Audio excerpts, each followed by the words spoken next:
טוב ומה נעים, שברחים גם יחד.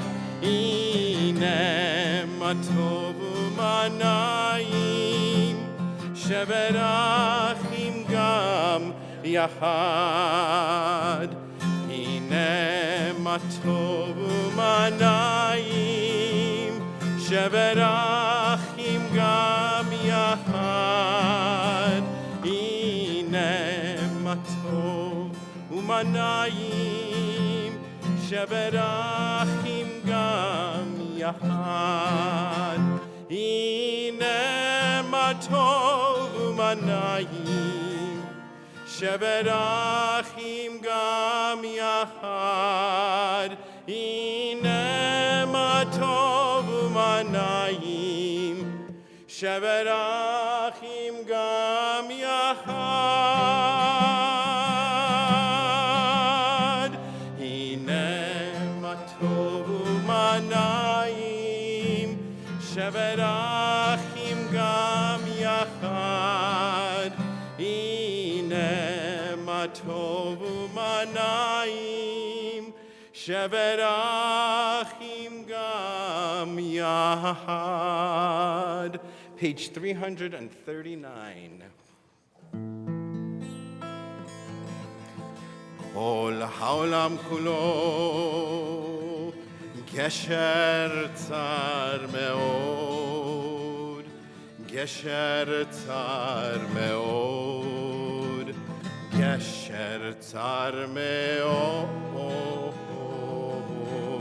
כל העולם כולו גשר צר מאוד, גשר צר מאוד. והעיקר, והעיקר, לא לפחד, לא לפחד כלל. והעיקר, והעיקר, לא לפחד כלל. והעיקר, והעיקר, לא לפחד, לא לפחד כלל. והעיקר, והעיקר, לא לפחד כלל. יאי לי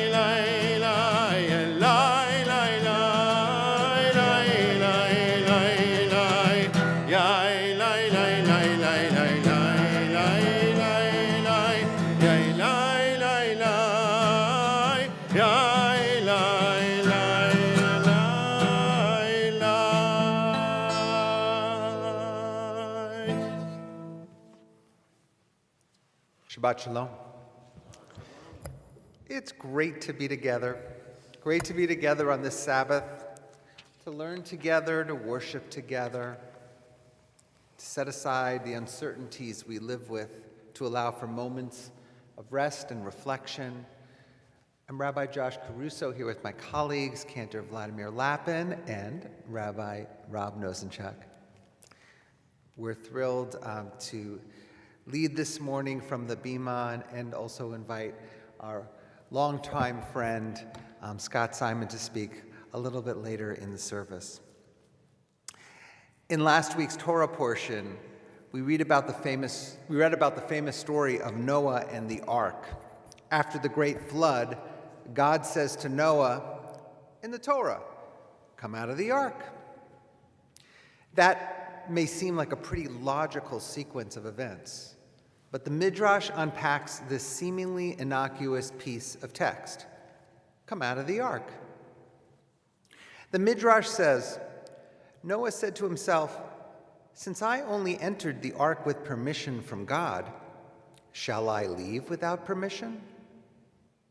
The Holy One, blessed be God, said to Noah, "Are you looking for permission? In that case, I give you permission." As it says, then God said to Noah, "Come out of the ark." But the Midrash adds another element. Rabbi Judah Bar Eli says, perhaps uninvited to this discussion at all, if I had been there, I would have smashed down the doors of the ark and taken myself out of it. The moral, when it comes to fixing a shattered world, we should not have to wait for permission. God already gives it. So tonight, you don't need permission to explore what Shabbat means to you. The prayer book that you're hopefully holding in your hands tonight is only a guide, and the words inside should only be a launching pad for your own personal introspection, to find your way into Shabbat. In fact, Shabbat grants the opportunity for you to scare your soul, to explore your own understanding of the Sabbath. Shabbat is certainly about rest, relaxation, reflection, but it's also about exploring new frontiers in your community, in your family, sharing words that you may have not shared before, exploring feelings that you've had but maybe felt the courage to share and utter, and ultimately to explore what's inside, the mystery that is us. We are a continuing, evolving mystery, each one of us. And Shabbat is too. It's predictable, it comes every week, but it's a mystery because when we swim in its waters, we sometimes can discover new things, new frontiers. So we want to begin our service with the lighting of Shabbat candles. We want to invite our longtime members, Sherry and Bart Simon, parents of Scott. It's so great to see you too. It's so great to have you with us. We look forward to you helping us usher in the Sabbath.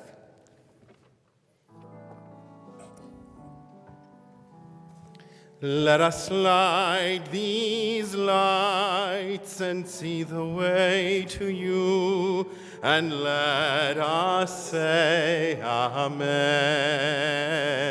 Let us light these lights and see the way to you, and let us say Amen.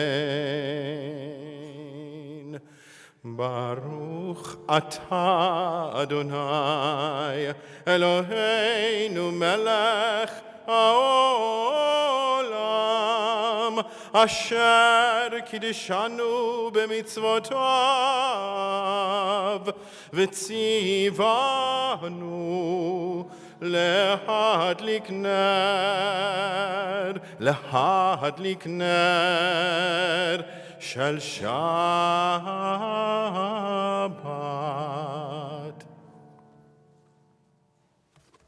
Thank you so much. We want to continue with Lecha Dodi on page 20 and 21. We'll do the few stanzas before the last stanza. We'll invite you all to rise at your seats as we welcome the Sabbath bride.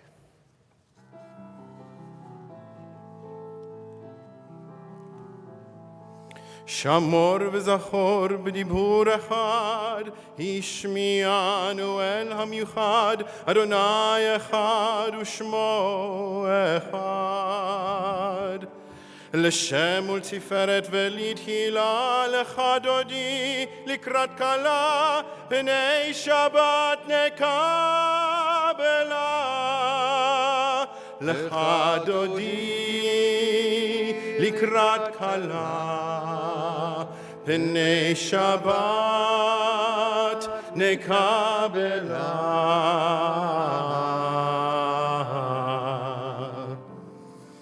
לקראת שבת לכו ונלכה, כי היא מקור הברכה, מראש מקדם נסוכה. סוף מעשה במחשבה תחילה, לך דודי לקראת כלה, פני שבת נקבלה. לך דודי לקראת כלה, פני שבת נקבלה. Verse 5. התעוררי, התעוררי, כי באורך קומי אורי, אורי אורי שיר דברי. כבוד אדוני עלייך נגלה, לך דודי לקראת כלה, פני שבת נקבלה. לך דודי לקראת כלה, פני שבת נקבלה. Please rise, face the entrance as we welcome the Sabbath bride. בואי ושלום עטרת בלה, גם בשמחה ובצהלה, תוך אמוני עם סגולה. בואי חלה, לך דודי לקראת כלה, פני שבת נקבלה. לך דודי לקראת כלה, פני שבת נקבלה. הללויה, הללויה, הללויה, הללויה.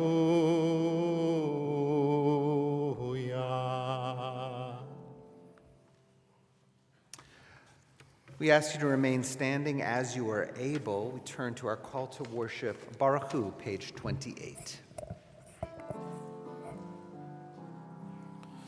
Yalla lai lai lai, yalla lai lai lai, yalla lai lai lai, yalla lai lai lai, yalla lai lai lai, yalla lai lai lai, yalla lai lai lai, yalla lai lai lai. Baruch hu et Adonai hamevorach. Baruch Adonai hamevorach leolam vaed, leolam vaed. Yalla lai lai lai, yalla lai lai lai, yalla lai lai lai, yalla lai lai lai, yalla lai lai lai, yalla lai lai lai. Yalla lai lai lai, yalla lai lai lai. Turn to the top of page 33, 3-3. As you taught Torah to those whose names I bear, teach me Torah too. Its mystery beckons, yet I struggle with its truth. You meant Torah for me, did you mean the struggle for me too? Don't let me struggle alone. Help me to understand, to be wise, to listen, to know. Lead me into the mystery. Baruch atah Adonai, Ohev Amo Yisrael. Shema Yisrael, page 34. Shema Yisrael, Adonai Eloheinu, Adonai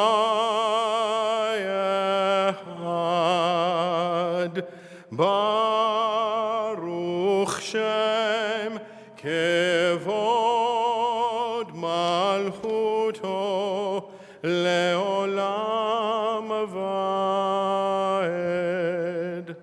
You may be seated. Continue on 36, V'ahavta.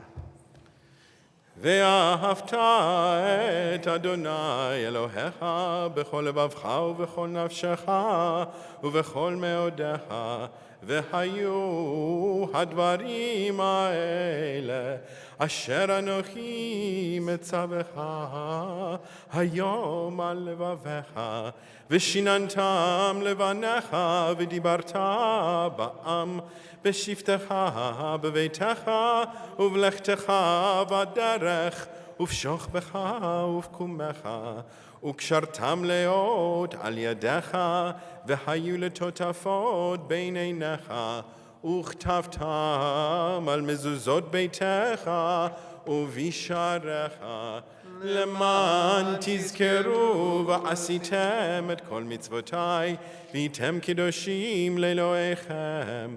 אני אדוני אלוהיכם, אשר הוצאתי אתכם מארץ מצרים להיות להם לאלוהים. אני אדוני אלוהיכם. Adonai Elohechem Emet. Page 41. Sing the song of men and women, joined in understanding and respect, the song of God's miracles, an earth protected and cherished, a gift for our children and the generations to come. The song of a land once ravished by war, now quiet and content. Her soldiers home to leave no more. The song of a world redeemed, the song of peace. Continue with Micha Mocha, page 40. Ya la la la la la la, ya la la la la, ya la la la la la la, ya la la, ya la la la la la la, ya la la la la, ya la la la la. מי כמוך באלים אדוני, מי כמוך נדר בקודש, נורא תהילות, אוסף אלה, אוסף אלה. מלכותך ראו בניך, בוקעים לפני משה ומרים, מלכותך ראו בניך, בוקעים לפני משה ומרים. זה לי ענו ויאמרו, אדוני ימלוך לעולם לעולם ועד. יא לה לה לה לה לה לה, יא לה לה לה לה, יא לה לה לה לה לה לה, יא לה לה, יא לה לה לה לה לה לה, יא לה לה לה לה, יא לה לה לה לה. ונאמר כי פדה אדוני את יעקב וגאלו מיד חזק ממנו, ברוך אתה אדוני. יא לה לה לה לה לה לה, יא לה לה לה לה, יא לה לה לה לה לה לה, יא לה לה, יא לה לה לה לה לה לה, יא לה לה לה לה. גל ישראל, אמן, amen, amen.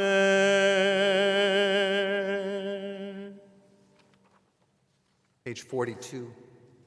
Grant, O God, that we lie down in peace and raise us up, our guardian to life renewed. Continue with Hashkivenu. You can actually find our text and the special piece that goes along with it and your inside cover of your handouts. Hashkivenu.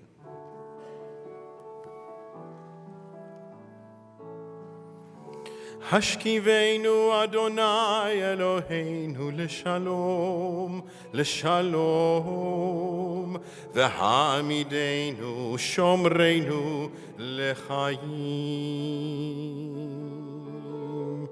ופרוס עלינו סוכת שלומך, ופרוס עלינו סוכת שלומך. אמן.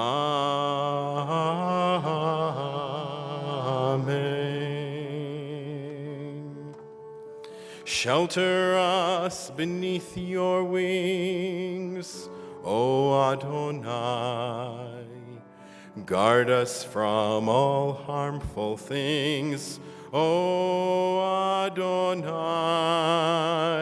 Keep us safe throughout the night, till we wake with morning's light.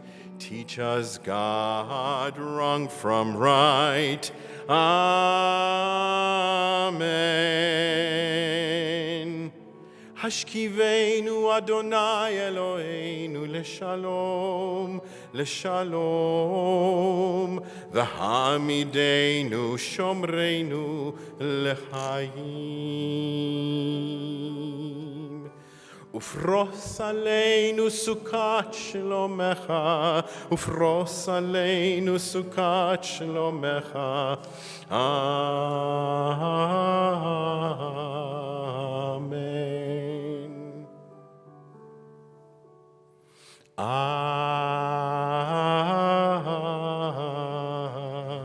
Amen.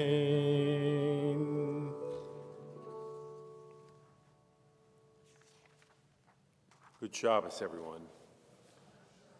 In a moment, we'll continue with our tefillah, with a prayer that subtly acknowledges that in each and every generation, based on the perspective of whichever of our ancestors, Abraham, Isaac, Sarah, Rebecca, Ikenner Sager, that's Sarah too, that courage and hope and infinite blessing comes to each generation looking different. The courage that they saw and drew out of themselves in each age was different.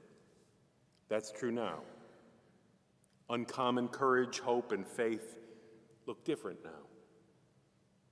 It's exemplified in individuals or groups of people showing measures of concern to those whom couldn't possibly repay the favor. Over the years in this synagogue, I've seen hundreds of people do just that, helping others who are riding the roller coasters of life's transitions with simple acts of courage. Taking a walk with someone, shoveling their walk, washing some dishes, planting in someone's garden, these little acts. They say to another person, I see the border you're trying to cross, and I will shelter you. For the Israelites in the Torah, in the book of Numbers, there was a time when exaggerated reports of 10 of the 12 scouts sent into the land of Canaan made it hard to act with courage and optimism and vision. 2 scouts, Caleb and Joshua, stood up against. These 2 upstanders among the scouts knew it would be hard to break through the cries, but they did so anyway, to pass through impassable fears, to cross unknowable borders. Boy, a fit was being thrown at the time. But they were saying, nothing's going to stop us. Greeting the loud cries of others, Joshua and Caleb said, Haaretz asher avarnu va laturota tova haaretz ma'od ma'od. The land we have scouted is exceedingly good. They continue to explain if they only showed unity and faith, that God would lead them into a land flowing with, what's it called? The land flowing with milk and honey, right? I would posit to you that there's a reason so many in the congregation tonight and others of you participating online knew that the rest of that sentence was milk and honey. A reason you're drawn to remember that there is promise across the border. And that is because ours is a people of hope. We believe in lands flowing with milk and honey more than lands that will devour their settlers. And because ours is a people of hope through the lens of optimism, I encourage us to take this time, actually precisely this time on this Friday night, and remember, well, each of us faces changes at this season. A major change. It's daylight savings time tomorrow night. And Lord knows, we know it's easier to fall back in October or November and get an extra hour of rest. set our clocks to that way of thinking, then it is each March or April to spring forward. To spring forward. And tonight, in a little while, we'll learn from a compelling teacher who's going to talk to us about what it means to go forward with courage. Olam Chesed Yibaneh, to build a world of love, kindness, and courage ahead. So as you reflect on these messages and on this moment in our worship, I just encourage you to consider the courage of Caleb and Joshua. You'll be reminded of people who are like them to you, or who have been that way to you, who taught you in words or actions the same way Abraham, Sarah, Rebecca, Rachel all led us before. They taught you to see the world through those optimistic eyes.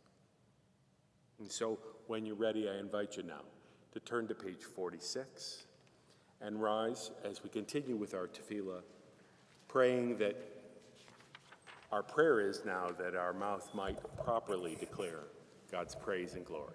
Page 46.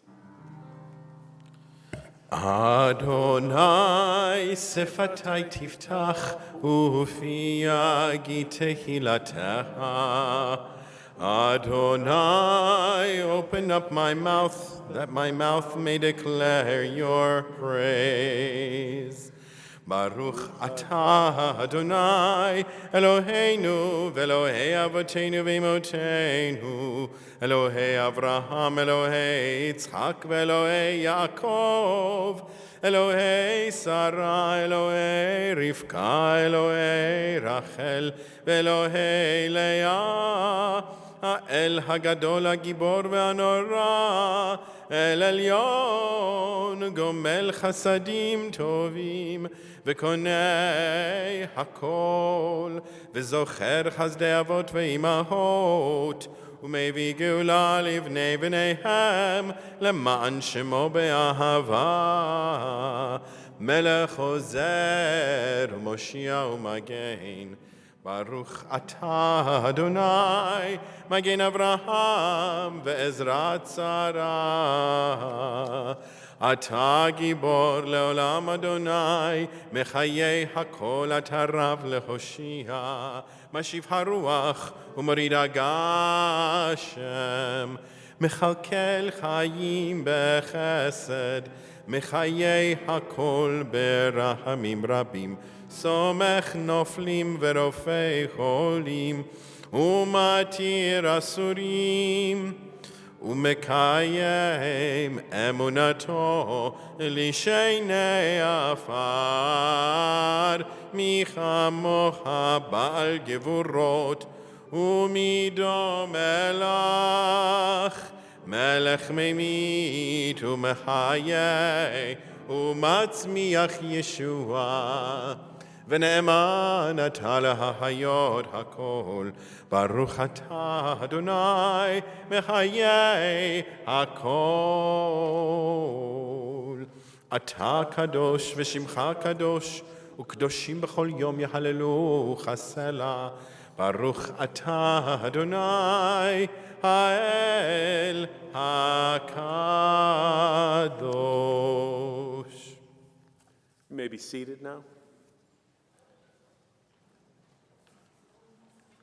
And this time, we spend a moment in quiet reflection, silent prayer at the end of a week to acknowledge our hopes that the constancy that Shabbat brings, the force of its commitments, might bring us encouragement and hope. We pause for quiet and reflective prayer.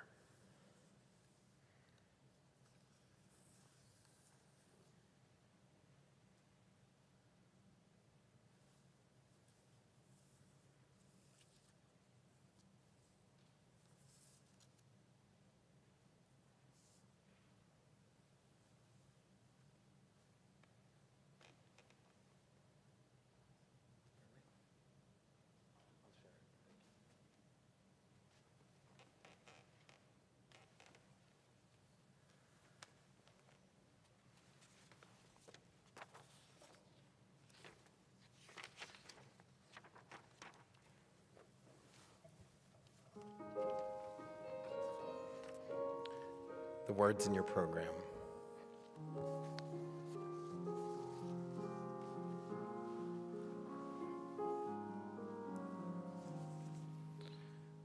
For this tiny rock spinning in space, for the stars that know to light our way, for the promise of the human race, Modi manachnu lach. For the leaves that fall in the autumn sun, to return once more when the springtime comes, for the rolling hills and rivers that run, Modi manachnu lach, Modi manachnu lach, Modi manachnu lach, Modi manachnu lach, Modi manachnu lach. For the challenges that help us to grow, from fear to faith and doubt to hope, for finding the strength we did not know, Modi manachnu lach, Modi manachnu lach, Modi manachnu lach, Modi manachnu lach, Modi manachnu lach, Modi manachnu lach, Modi manachnu lach, Modi manachnu lach, Modi manachnu lach.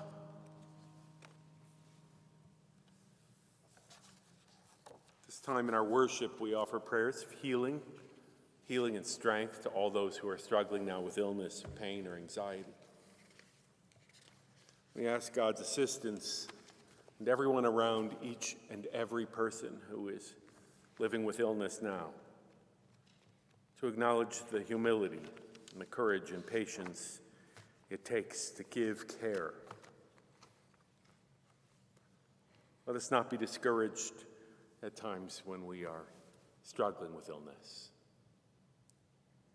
Let us know that the words of our community, hands outreached of our community, are tangible and real and authentic intentions for refuah shlema, for whole, speedy healing. It is powerful to be prayed for, to be held in intentional prayer. With compassion and love, we pray for refuah shlema, for whole, speedy healing, for Sasha Aber and Roe Allen, Kristen Barnes, Betty Berger, Ruth Berger, Rosalind Brooker, Ellen Brooks, Linda Craig, Josh Danielpour, David Drayson, Rabbi Jim Egoff, George Fendel, Eric Fisher, Nina Fisher, Dr. Michael Foreman, Mary Freeman, Anna Greenfield, Kara Greenwald, Sonia Goldfarb, David Goldfein, Rafi Hami, Lev Heschel ben Batamiv Yaakov, Rebecca Jacobson, Tim Joseph, Ethan Kadish, Linda Kahn, Allison Stevens, Sheldon Caffin, Patricia Kipstool, Marla Lakin, Maya Lappin, Tommy Lefkowitz, Charlie Lewis, Ashley Marino, Jennifer Russell McGee, Scott Miller, Barbara Misney, Olivia Nafa.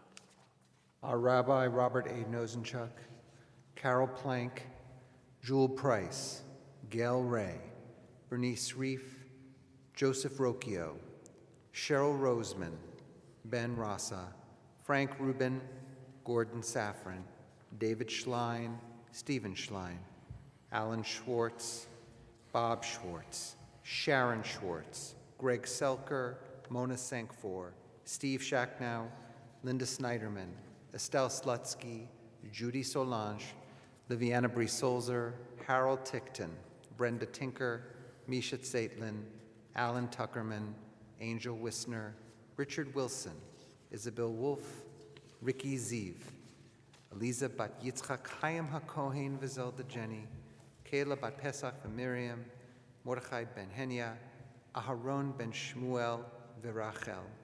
And at this time, we also pray for the safety of all the personnel who protect our country by serving in the military here in the United States and in Medinat Israel, in the state of Israel.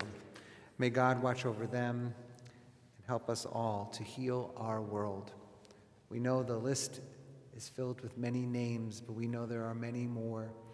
Some of those who you're thinking of at this time, I want to take this moment, invite you to share a name of a loved one. You could do that in the congregation, or if you can do that just personally inside your hearts.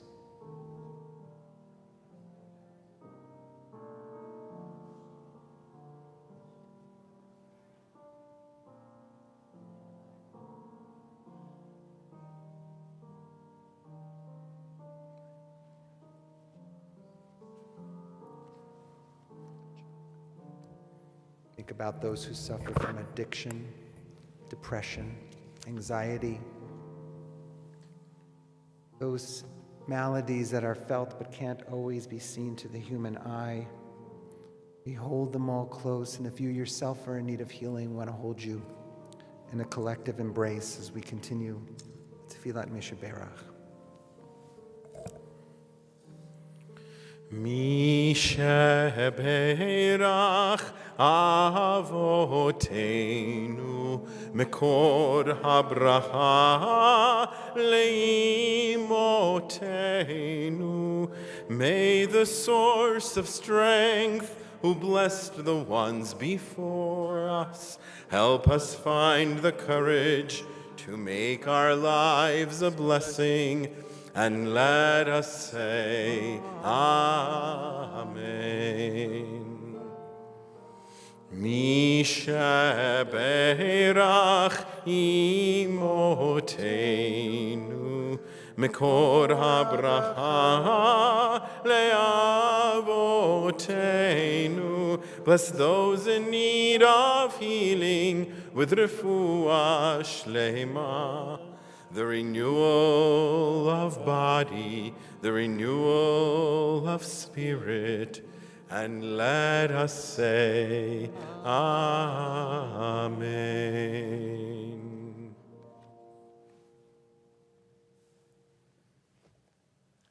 Rabbi Caruso was mentioning all those things that can be, felt, but not necessarily seen by the eye. The same goes true for joys, for hopes realized in this time. There are so many weeks when we pass through and we make these special blessings, honoring milestones that our members are passing through, birthdays and anniversaries and other achievements. But there are sweet internal achievements, and we know wherever you're praying tonight that you're hoping either to have achieved one or you're thanking goodness you got it. Whatever it is, right? Whatever new milestone. You don't really know something's a milestone until you look back and say, wow, look at what I just did. That's a milestone. Except maybe when you've had the great opportunity to share in community the way we do, right? To celebrate in community and have somebody else reach out and say, would you like us to celebrate? I would like to celebrate. And that's what we do. Every month we reach out to multiple members and say, hey, would you like to come allow us to shep a lot of naches all over you? And there are two couples here tonight that I know of who are celebrating milestone anniversaries. I am on purpose going to acknowledge each of the numbers of years because of a special reason I'm making up as I say it. Are you ready? So Ellen and Alan Klein are celebrating a special milestone anniversary. How many years have you been married? 55 years. That's awesome. Really a wonderful, wonderful milestone. And Evan Solomon and Jan Mao. How many years have you guys been married? 1 year. Don't you think we can all learn from one another, right? Ellen and Alan, may you be renewed as if it's just 1 year. Remember that first anniversary. And look at this joyous couple who I remember in your engagement, how thrilled and how excited you are. Look at it, Ellen and Alan, 55 years. My goodness, all of us, anywhere in between, and whatever commitments we've made, the hopes realized, the connections we've built, friendships, goodnesses, those things that aren't always picked up in temple. Wow, you did it. And in those moments, Judaism says when you have a wow, I did it moment, you stop and say the words of blessing called Shehechianu. Please help us rejoice with Ellen, Alan, Yao, and Evan with a special Shehechianu blessing.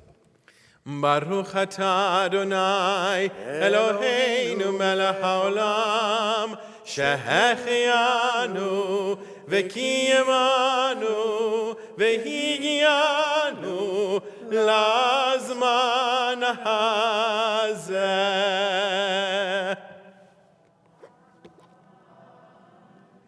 Excellent.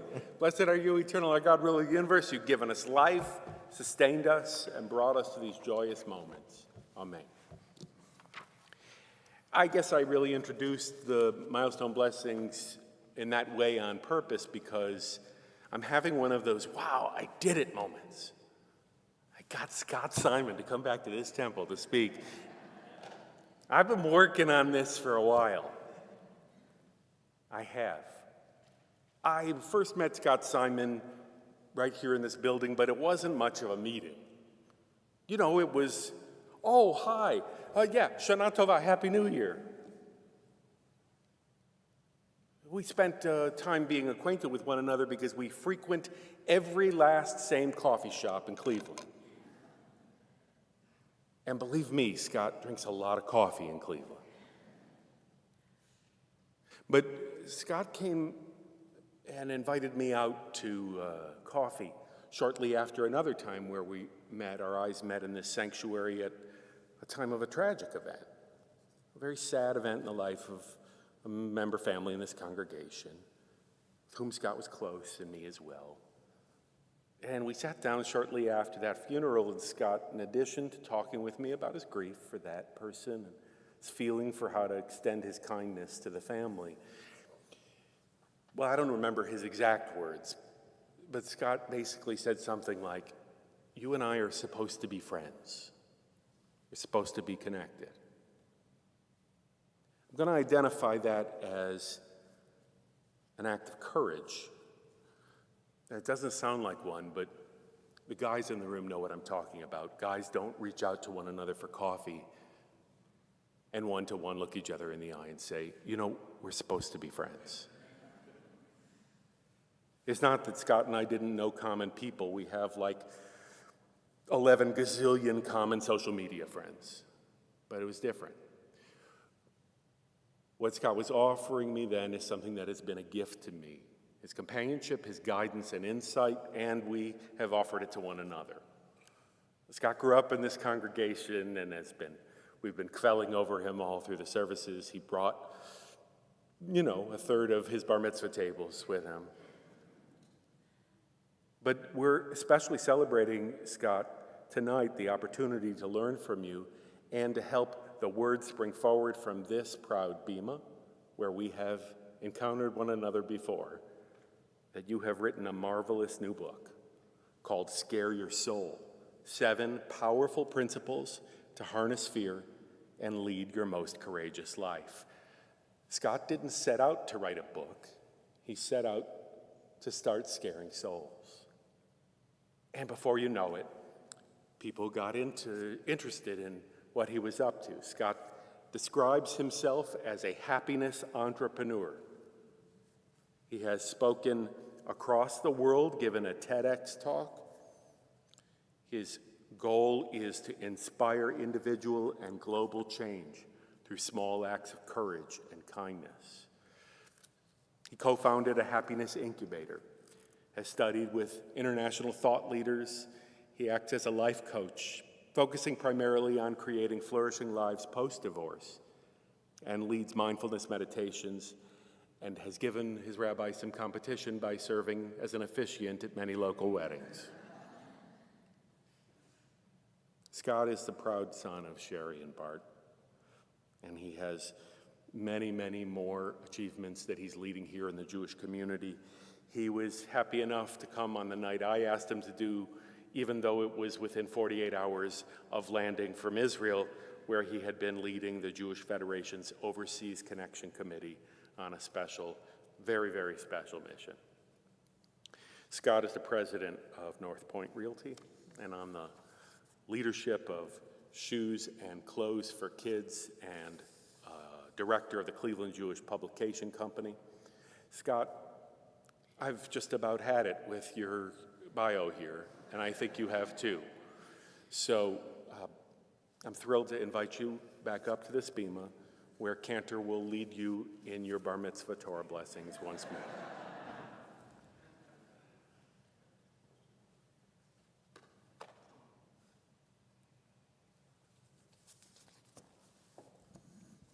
Good evening, everybody, and Shabbat Shalom. Everything the rabbi said was absolutely true. I did ask him out for coffee, and I told him that we were meant to be friends, and guess what? It happened. In our Jewish tradition, we revere our Ravs, our Rebbes, our Rebbitzins. They're our teachers, but they're also our role models. They're people that we look to for guidance and for wisdom and for support. And I could not think of another human being that I look to as an exemplar of courage. You know him and you know his journey, and you continue to be a guiding light for so many of us. So thank you for your friendship, thank you for inviting me here. I cannot tell you how amazing this feels to stand at this place, at this time, at this moment. I was consecrated right here under the watchful eye of Rabbi Lilieveld. My sister and brother-in-law got married right here, and I watched my daughter and son walk down that aisle as ring bearer and flower girl. They are now 21 and 20, and they are here tonight. My parents got married down the hall in the chapel, and very appropriately, my grandfather, who was a dear, beloved member of our family, was the consulting architect and builder of this synagogue. And I was told by my father, so it's unequivocally correct, that there are steel trusses buried in these walls that angle upward at the ceiling to bury into a single column which holds up this ceiling that my grandfather designed.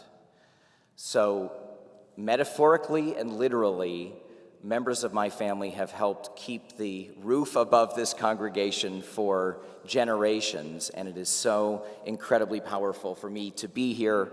I'm here to talk to you about small acts of courage. I'm going to tell you a couple of stories. I hope you don't mind. I teach by way of story. And I could talk to you all night about fear and the amygdala and how our brain processes fear and what happens in the fight and flight response. But I thought it would be more appropriate if I talked to you a little bit about me, my life, one of our Scare Your Soul participants. And I do so by asking you to look at yourself in the stories that I tell you. At the end of the day, the work that we do together really isn't about those of us who stand up, whether it's behind a microphone or on social media or doing a TEDx talk. It's really the connection that we have with each other as individuals that makes all of the difference. So I hope to give you in some way a Shabbat gift, something to think about, something to consider over the next 24 hours. A.J. Heschel, one of my favorite Jewish thinkers, used to talk about Shabbat as an island in time, that Shabbat is about time. It's a time to take a break from our weeks. It's a time to think and reflect and relax and love. So I hope to give you just a couple of things to think about over your next 24 hours. And if I have time, at the end of my remarks, I'd like to give you a Scare Your Soul challenge, something for you to do over the next 24 hours that maybe you've never done before. We'll see how it goes. As the rabbi mentioned, I was in Israel this past week. In fact, exactly a week ago, I was standing on top of the Tal Hotel on the beach, for those of you who know Tel Aviv, on the northern end of the beach. The mission that I was on was expertly curated by Shelley Marcus, who I see as I speak. And this mission, I'm the chair of the Overseas Connections Committee of the Federation, was really not about sightseeing. This was about connecting deeply with our partners and connecting deeply with the people that we help in Israel. And I stood there on the roof of the Tal Hotel with a group of 30 Clevelanders, professional staff from our federation, and members of the Russian Jewish community. Yes, the Russian Jewish community, who were there risking life and limb to join us, to talk to us about their lives. And I remember, like it was yesterday, it was literally a week ago, that we had to cup the candles because the wind off the Mediterranean, this beautiful warm wind off the Mediterranean, was making it hard to light the candles. And I watched young Federation staff members, men and women, and the head of the Russian Jewish community, who looks like a rabbi out of Fiddler on the Roof, I kid you not, literally long beard and a beautiful countenance. And they together cupped these candles that they had lit. And we all sang the exact same prayers that we all just sang here tonight. And I reflected upon who I had met that past week. I sat in a tin shack. It's an overstatement to call it a tin shack, in a Bedouin community in the south where 17 or 18 members of a Muslim Arab Bedouin family live together, trying to assimilate and become members of Israeli society and yet keep their beautiful heritage of farmers and lovers of poetry and lovers of love. I sat in a room in an Ethiopian absorption center. It was really not what we think of when we think of absorption centers. It wasn't a big building, it was little houses. And I sat with a family. They had just come over just a couple weeks before, a husband and wife and 3 sons. They had waited 24 years in a refugee camp in Gondar. 24 years to make Aliyah and arrive on Israeli soil. And this little 10-month-old was sitting right next to me, and I put out my pinky, and he grabbed my pinky, and he started to pull my pinky, and I pulled back, and he started to giggle, and the entire room burst into laughter. I sat in a 6th-floor walk-up in Mea Shearim with the Haredi, with a woman who runs a STEM program teaching science and technology and engineering and math to ultra-Orthodox kids, to broaden their perspectives, to give them an idea of certain things that maybe they wouldn't learn otherwise. And I talked to her, and we ate with her, and we sat with her, and I learned from her. And then finally, sitting with the members of the Russian Jewish community and hearing their pain and their angst, a community that is being torn apart by a war that they do not believe in, that they don't support, but they feel scared. Talk about courage. They feel scared to share their ideas, their thoughts. They can't speak up. And so they flew to Israel and shared those thoughts with us. And what I will tell you is my takeaway from that experience was not how courageous they all are, because they are courageous, but how much like us they are. There is no difference between they and us. There is no difference between a Bedouin woman striving for happiness in her family, an Ethiopian man striving for happiness in his family, a Russian leader from St. Petersburg who runs leadership programs for teens, or summer camps at Sarvash and in Russia, who just want to be happy, or all of you who just want to be happy. When you peel back the onion of all of our wants, all of our needs, all of our wishes, all of our dreams, at the core of that is this want to be happy. And I decided a number of years ago, after meeting a mentor, that I wanted to learn about what it meant to be happy, what actually makes us happy, like really, what really makes us happy. Who are the people that study these things, and what do they say? And there's a wonderful body of knowledge out there now about what actually makes us happy. In fact, they designated, and this is not a Jewish organization, but they designated what they considered to be the happiest man, like an avatar of the happiest man or the happiest woman. I don't recall whether it was a male or a female, but they actually said that it was, get this, a 62-year-old Jewish observant or religiously embracing person living in Hawaii. That is the prototype for a happy human. And I think what really struck me about all the work that I did in positive psychology was that it is all about pushing comfort zones and growth. It's very hard to be happy. It's very hard to be grateful. It's very hard to be courageous. It's very hard to do anything that gives us real intrinsic value unless we're growing. And you can't really grow unless you're pushing your comfort zone. So that is a brief overview of the kind of work that I've done, and I'd like to now tell you just those two quick stories, and then I'll tell you about our Scare Your Soul Challenge. The first story is about me. I grew up in this community. I have the best family that I could ever ask for. My parents, my siblings, my nieces, my nephews, my children, my girlfriend, the best people in the world surround me. And yet, growing up, I was very shy. I think I came out of the womb that way, but I was very shy and very sensitive. I was also the shortest kid in my grade. And when I think back of the hallways here at Fairmont Temple, I have a mixture of joy and of pain. I remember this being a place of real joy, and I remember sitting here and looking at these windows just like all of you are. I looked at them hundreds and hundreds of times as I attended services here. But I also remember being the last kid in line. I remember kids bustling down the hallway, holding hands or hugging or talking, sharing funny stories, and I remember being at the back of that line. A full 20% of children in today's society report that they were bullied, 20%. And that's people who report it. Back in my generation, I think it was higher, and I was one of those people. And bullying is, in many ways, insidious, because bullying isn't just harmful, hurtful, causes trauma, makes it hard to rebound from, you have to be incredibly resilient. But there's a lot of shame that comes with being bullied. There's a lot of shame that causes us to not talk about what happened. And so I never talked about it. I kept it deep inside. Never told my family. I just tried to stay safe.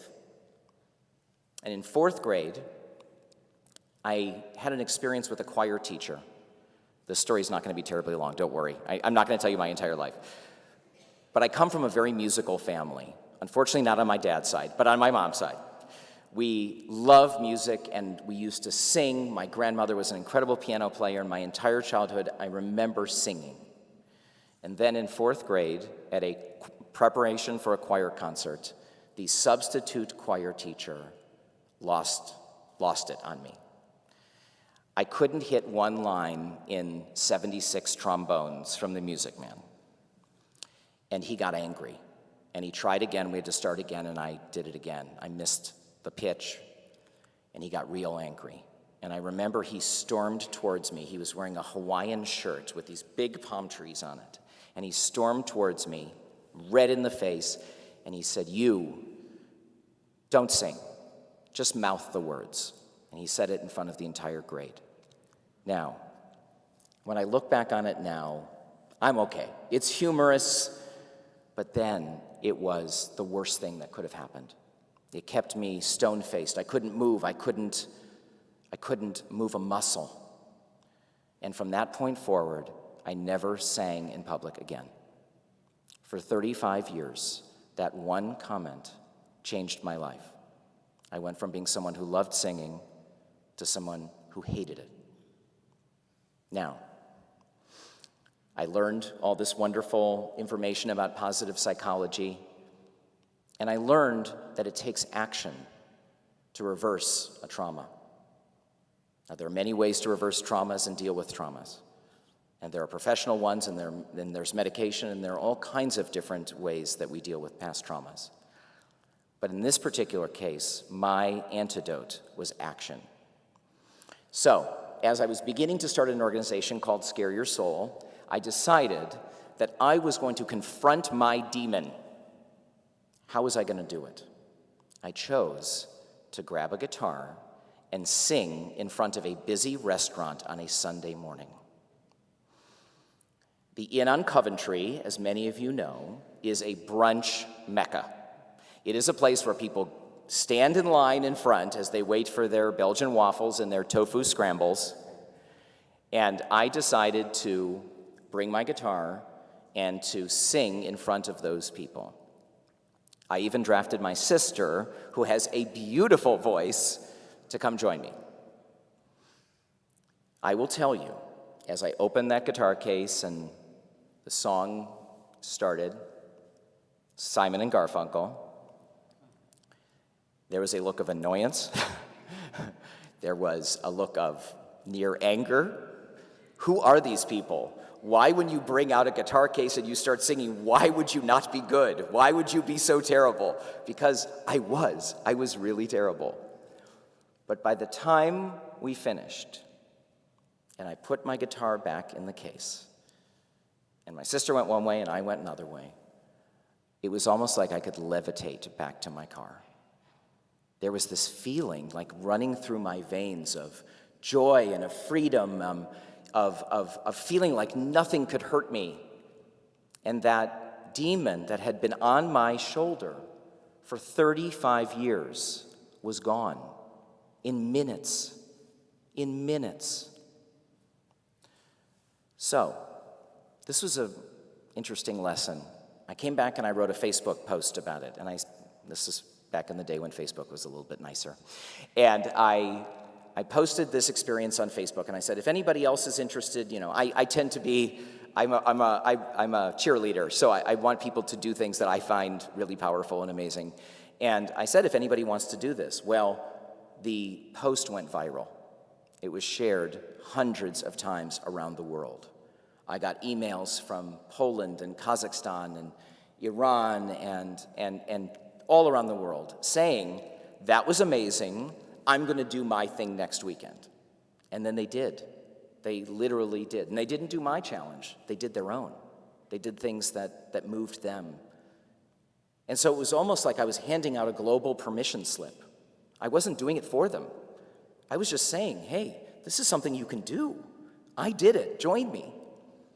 And that was the beginning of an organization that is called Scare Your Soul, founded on a very basic idea that we all have the power within us to be courageous. We don't have to jump out of airplanes. We don't have to quit jobs and move to Bali. We can, in small ways and in medium ways, maybe in large ways, confront that demon that is inside us. The first volunteer for Scare Your Soul locally, this is story number 2, is a woman named Johanna. Johanna lives in Cleveland. In fact, she's, I'm sure, celebrating Shabbat, very close to here. And Johanna grew up in LA. She grew up in a kind of a throbbing entertainment family. Her dad is an agent, her mom is a writer, and she loved performing and she loved dance. She would go to Lakers games with her dad, and he would watch the game, very appropriately so, but she would watch something else. She would watch the cheerleaders. She loved cheerleaders. She loved how they spun, and she loved how they twirled. And she told me she would even create little play-by-plays in her own mind when they were cheering. Oh, Joe, what do you think? Wasn't that a nice flip? Yeah, they could have made another rotation, but yeah, they're doing well. And she would run this through her head, and she loved it. At her own school, she wanted to be a cheerleader, but couldn't. She didn't have the body type that was acceptable. Her parents changed schools, and they didn't have a cheerleading program, and she was left without fulfilling the dream of being a cheerleader. When I met Johanna here in Cleveland, her life was very, very different. Johanna was in her early 50s. She had 3 sons. She was divorced, had just suffered a bout of lymphoma and was in remission, but it exhausted her. She was working as a nurse, and she was visiting her patients in homes that were horrendous.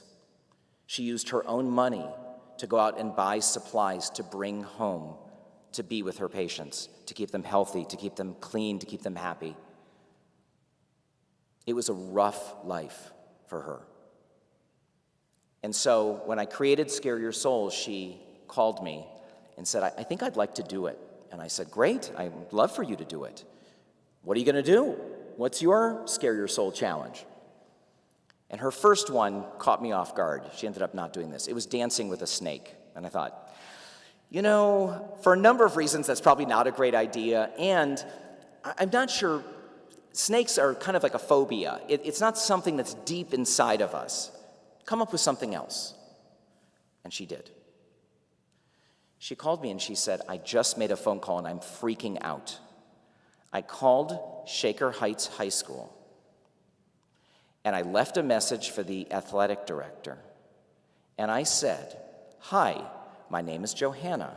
I live in Cleveland and I've always wanted to be a cheerleader, and I was wondering if you would allow me to be a cheerleader with the Shaker Heights cheerleading squad.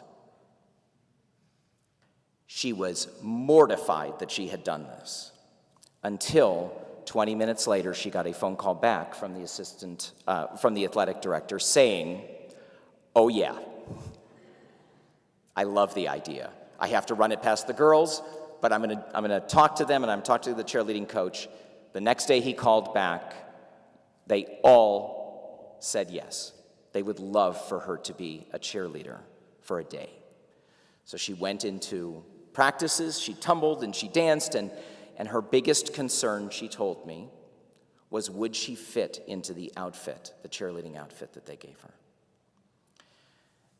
On her last night of practice, they gave her a cheerleading outfit, and it fit perfectly. The next morning, the homecoming game, she got ready, pinned her curly black hair up in a bun. She went out with all the rest of the high school girls, and they were in the bathroom getting ready, and she had another crisis of confidence. She thought, why am I doing this? My kids are going to get mocked. This is the biggest mistake I will ever make. But there was something deep inside that said, you know what, do it. Do it. You've come this far. So she did. She ran out onto the field with these girls, the way she describes them, these tiny girls, and they're getting ready to leap onto the field, and she's the last one, and she's coming behind them, and she's losing her mind, and she's sweating, and she's worried. And she tells the story that she runs out onto the field, and she's running straight out, and she turns back around to face the crowd. The announcer was telling everybody who she was and why she was there, and she got a standing ovation from every single person in Rupp Field. To this day, she carries a photo on her phone. It's a photo of her and a young football player. He begged her to take a photo with him. And she keeps that photo on her phone because it reminds her that all it takes is a little bit of courage to change something in our lives. Now, I was all in on Scare Your Soul. And we went from offering small challenges to offering monthly challenges to now offering weekly challenges where we put out every week a different challenge. And really it's all about pushing comfort zones. I could tell you chapter and verse about why our bodies and our minds and our chemistry keeps us from wanting to push through fear. Fear in many cases is there to protect us. Fear is our friend, our protector, our guardian. In fact, I get very, very frustrated when I see things in Amazon or online saying, 10 steps to be fearless, 12 steps to be a fearless human, crush fear, destroy fear. No, we don't want to destroy fear. We want to dance with fear. We want to understand it. We want to pay attention to it. And when the circumstances are right, we want to push through it. So, I am consistently inspired by people every single day taking small acts of courage into their lives. I wish I could stay with you all night and read you emails that I get from people who say, I did it. I had a tough conversation with a loved one. I told my boss that I have a great idea that I thought maybe they wouldn't like. I opened up something in me that had been closed for so long. I get these emails consistently, and it's a blessing, and it's wonderful.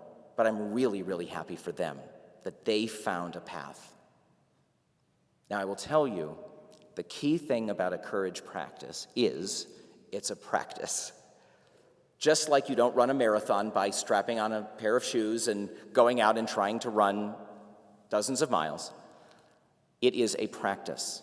It takes consistency, it takes commitment, and so I'd like to just give you a brief suggestion. You can find in the Scare Your Soul book, which is coming out on December 6th, that there are many, many ways, practices, writing prompts, challenges to get you practicing a sense of courage in your life.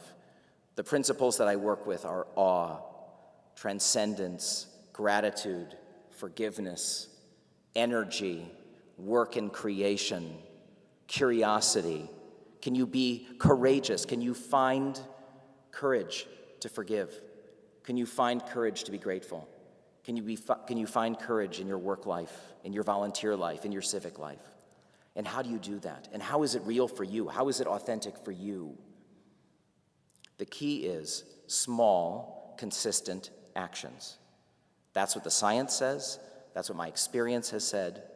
And that is why our mantra, our motto, is what Eleanor Roosevelt very famously said, although the sentiment has worked its way through theology for millennia: do one thing every day that scares you. And when I say do one thing every day that scares you, it means pay attention. Pay attention to the decisions that you're making. Pay attention to the choices that you have. And when something meets you during your day where you feel like, can't do it, don't want to do it, don't want the discomfort, don't want it, that's your moment. That's your moment. I suggest writing it on a Post-it note and putting it up on your mirror where you brush your teeth every morning, so that every morning you see, do one thing today that scares me. We actually have an ambassador who tattooed this onto the side of her body because she wanted every day to look in the mirror and say, I need to push. I need to push. So it's not about the grand designs. It's not about the huge gestures. And yes, even though I did jump out of an airplane at 14,000 feet to deal with a fear of heights, I will tell you, 4 days, this sounds like a joke, but it's not a joke. 4 days on a ladder cleaning your gutter will help you more with a fear of heights than jumping out of an airplane. It's consistent, small actions that move the needle. So I'd like to now give you a Scare Your Soul challenge. And it's really odd. I'm going to tell you that right away. It's a little strange, but I had a quick conversation with Rabbi Nosenchuk, and he reminded me, can't believe that I had forgot, that really the Hebrew name of this congregation is Anshe Chesed, the people of kindness, the people of loving kindness. And I thought to myself, maybe there's something around kindness. What challenge could I give you all that has to do with kindness? Now, I know everyone here and everyone watching online are already kind. I have no doubt that you're kind people and that you practice kindness on a daily basis. I have no doubt. But I'll tell you the one area where I don't think we're very kind. We're not very kind to ourselves. When you think about the mental self-criticism that we offer ourselves on a daily, hourly, minutely basis sometimes, when we focus so much on other people but we're not focusing on self-care and taking care of ourselves, when we're giving and giving and giving and quelling and offering and doing, it's great. It's kindness to other people, but sometimes it's not kindness for ourselves. So here is my Scare Your Soul challenge for you, and I hope it's not too strange. When you are with somebody that you love over the next 24 hours, I want you to ask them a question. Here's the question, and I don't know if you've ever asked this. What do you love about me? What do you love about me? We don't ask this question often because it seems self-serving. It seems like I'm fishing for a compliment. Like I don't know what you're going to say, and maybe you're not going to say the kind of things that I want you to say. There's some risk involved. But I can assure you that locked inside of each one of you is love for somebody else that you haven't told them. You feel it, but you haven't told them, and they haven't told you. What's the scare your soul part? It's the asking. It's not just saying, I want to tell you why I love you so much. You're amazing. It's, what do you love about me? That's your scare your soul challenge for the next 24 hours. And finally, I'd like to finish with a thought that I have all the time about this work. And to me, it's almost the most powerful part because so much of this work is individual. What we all do, the ways that we move in the world, the decisions that we make on a daily basis. Are we choosing love? Are we choosing bravery? Are we standing up for somebody else? Are we speaking truth to power? Are we doing those kind of things that our tradition tells us we must do and we can't refrain from doing? But there's a collective piece to this too. Because when we act more courageous, and as we connect with other people more authentically, and as we role model stepping up and stepping into the breach and caring about other people and being innovative and being creative and being risky, we make other people more courageous because they see us and they get inspired. And when we inspire somebody else, they inspire somebody else. That means that families become more courageous. If families get more courageous, that means coworkers get more courageous, and that means communities get more courageous, and that means governments get more courageous. And I would tell you, I firmly believe that the ripples move outwards and our world becomes more courageous. This is not just a work for ourselves. This is a work for our communities. This is a work for humanity. And with that, I'll say thank you very much and Shabbat Shalom.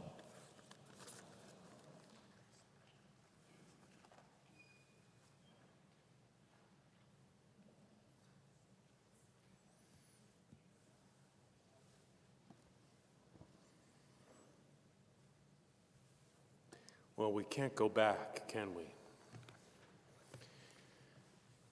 We can only go forward, so I just want to say the following words to you in gratitude from this congregation. Keep speaking those words. Sing them loud at every inn, on every street. These words need to be heard and read in the book, Scare Your Soul, which you can find information about pre-ordering at scareyoursoul.com/book. You won't regret it. We continue with Aleinu L'Shabeach. Page 282, we invite you to rise as we open the Ark. עלינו לשבח לאדון הכל, לתת גדולה ליוצר בראשית, שלא עשנו כגויי הארצות, ולא שמנו כמשפחות האדמה, שלא שם חלקנו כהם, וגור עלינו ככל המונם. ואנחנו קוראים ומשתחווים ומודים לפני מלך מלכי המלכים הקדוש ברוך הוא.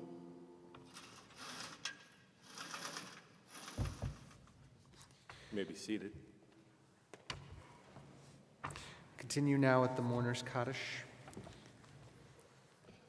and a reading that precedes it, page 290 on the bottom. It is a fearful thing to love what death can touch, a fearful thing to love, hope, dream to be and oh to lose. A thing for fools this, and a holy thing to love.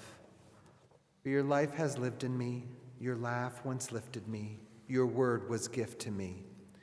To remember this brings a painful joy.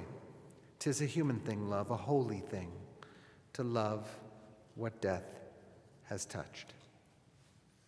We remember now those in our congregational community, our friends, those for whom we are in the period of observing Shloshim, the first 30 days since the losses in our community of Rabbi Stanley Schachter, Ruth L. Gray, Elaine Weiss, Ina Kupferberg, Ken Barkis, Laurie Blum, Joseph Mills, David Frank, Caroline Genitazio, Linda Felder, William H. Kahn, Michael Kellner.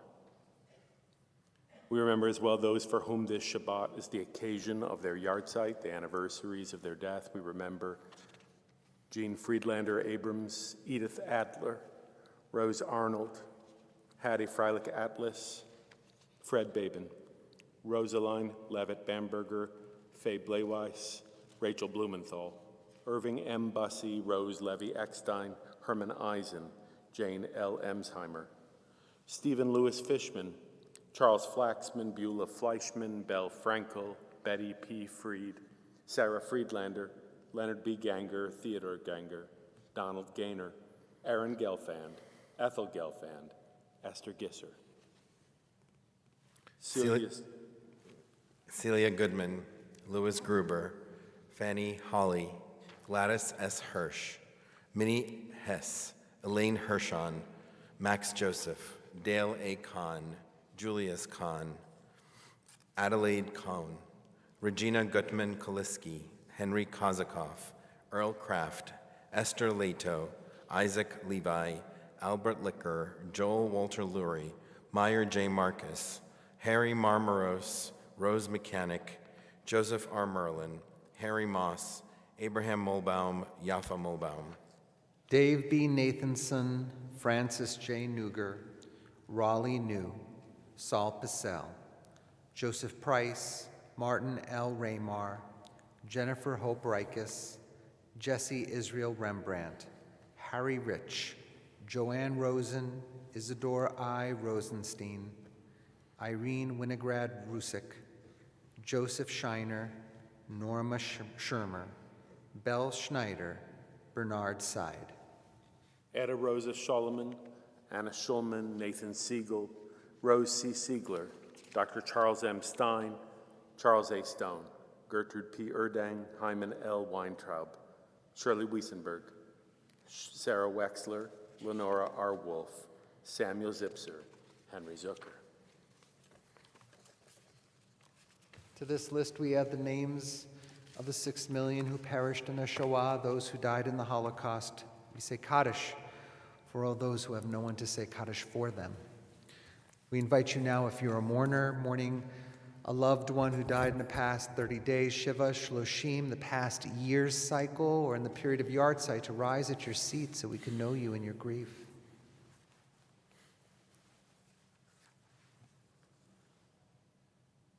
And we invite you now to stand with our mourners,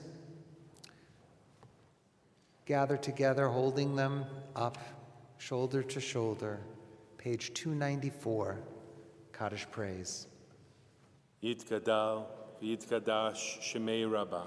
Amen. Be'alma divra chirute v'yamlich malchute, b'chayechon u'vyomechon u'v'chayei dechol Beit Yisrael, ba'agala u'vizman kariv ve'imru. Amen. Yehei Shemei Rabbah mevorach le'olam u'lalmei amaya, yitbarach v'yishtabach v'yitpa'ar v'yitramam v'yitnaseh, Yitadar v'yit'aleh v'yit'halal shemei d'kudisha b'richu. Le'ela minko birchata v'shirata, tushbechata v'nechemata, damiran be'alma v'imru. Yehi shlama rabba min shemaya, v'chayim aleinu ve'al ko Yisrael ve'imru. Oseh shalom b'mramav, hu yaseh shalom, aleinu ve'al ko Yisrael ve'imru. Amen. May the one who creates harmony on high bring peace to us, to all Israel, to all who dwell on earth. Amen. You may be seated. Shabbat Shalom. As we turn to the conclusion of our service, I would like to echo Rabbi Nosenchuk's remarks. Scott, just incredible, beautiful comments, so many takeaways. You're leaving us with a lot to chew on, a lot to marinate in. I'm already got like the top 5 comments I'm thinking about, but the one that's sticking with me is not to crush fear, but to dance with it. I love that idea, that concept, and I feel like it's very Jewish. To recognize and acknowledge the obstacles, the challenges in our lives, and not to push them away, but rather to acknowledge them and then to move through them, just like in this week's Torah portion, Abraham did when he lech lechad. I'm going to put an English verb on it, right? He moved, he left his father's house, his home, everything he knew. And he moved to a place that he did not know. He did not know what was on the other side of that. And so, I'm feeling a lot of those Jewish connections right now, and I know so many of us are. Thank you for the challenge, a great challenge. You acknowledge those who are watching via Streamcast right now. I want to do that again. We have hundreds of views that come and join us on Streamcast, and so there's lots of folks who are sitting in their living rooms, sitting in their kitchens sometimes, and they're praying with us. And we want to acknowledge you're here, and we're so glad that you're praying with us and you've heard those words too, to challenge yourself this Shabbat. So as we turn to this conclusion of our service, I want to acknowledge that as we do every week, we have 6:15 services on Shabbat Eve, and then in the morning we have 9:15 Torah study with our very talented Rabbi Ellie Mulbaum. She teaches at 9:15 on Zoom. And if you'd like to get the link, let us know at Temple, or you can email Stacy Cohen at scohen@fairmounttemple.org. As people of kindness, we are doing a coat collective, as we do consistently every year. We have different mitzvah projects throughout the cycle of the year. Our Operation Warm-Up is from November 11th through 20th. And we are collecting new warm winter hats, gloves, scarves for adults experiencing homelessness. Please help us bring these items to the collection bin by the front door. Or by ordering items online. You could do that just from your home computer device to be delivered to Temple. You can contact Wendy Jacobson if you have any questions. I'm going to be digging deep down into my Italian heritage. We'll be having a conversation with Benedetta Jasmine Guetta, who is the author of Cooking alla Giuda, and that is a celebration of Jewish food in Italy. So you can register for that. It's a free event, Jewish and Italian virtual food talk, and that's through the Mandel JCC. We have sponsored this talk, so again, it's free. Please feel free to join, and we're looking forward to that. You know, you might have, if you turn on the sort of television at all, you may have noticed a few ads about who to vote for.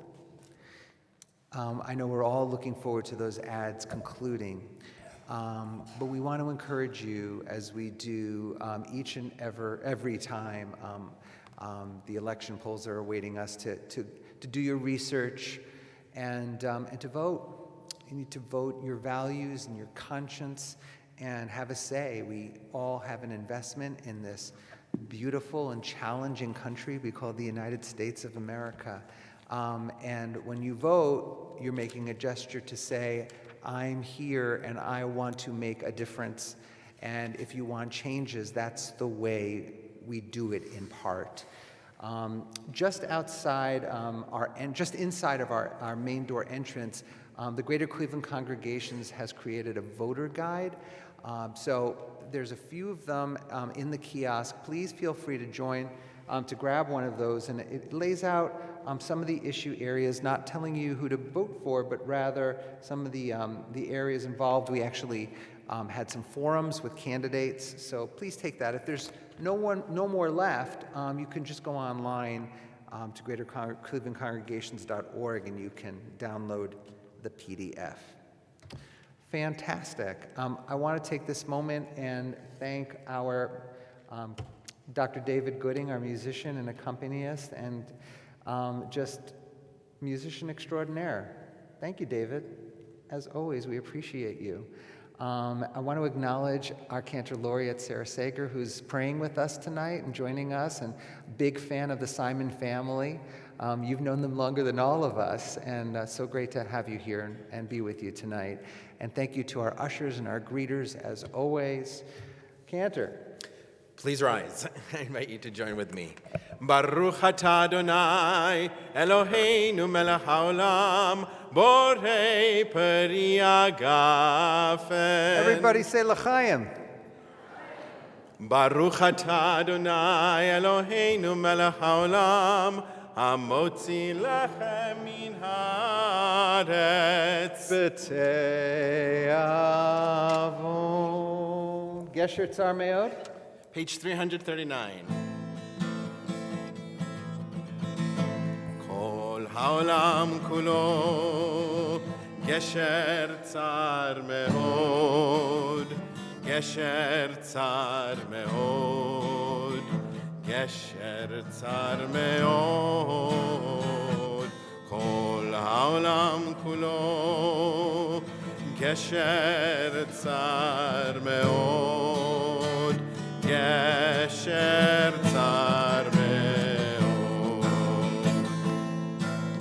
V'ha'ikar, v'ha'ikar, lo lefached, lo lefached klal.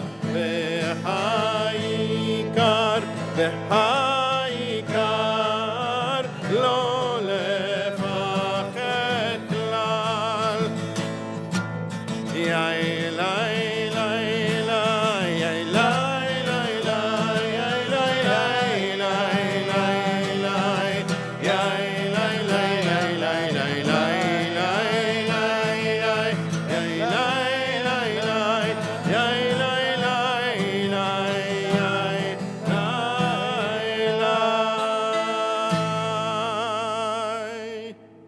Eloheinu v'Elohei avotenu v'imotenu, God of our ancestors, of our forefathers and our foremothers, as you have brought us into this sanctuary in peace, may we exit this sanctuary in peace and in courage.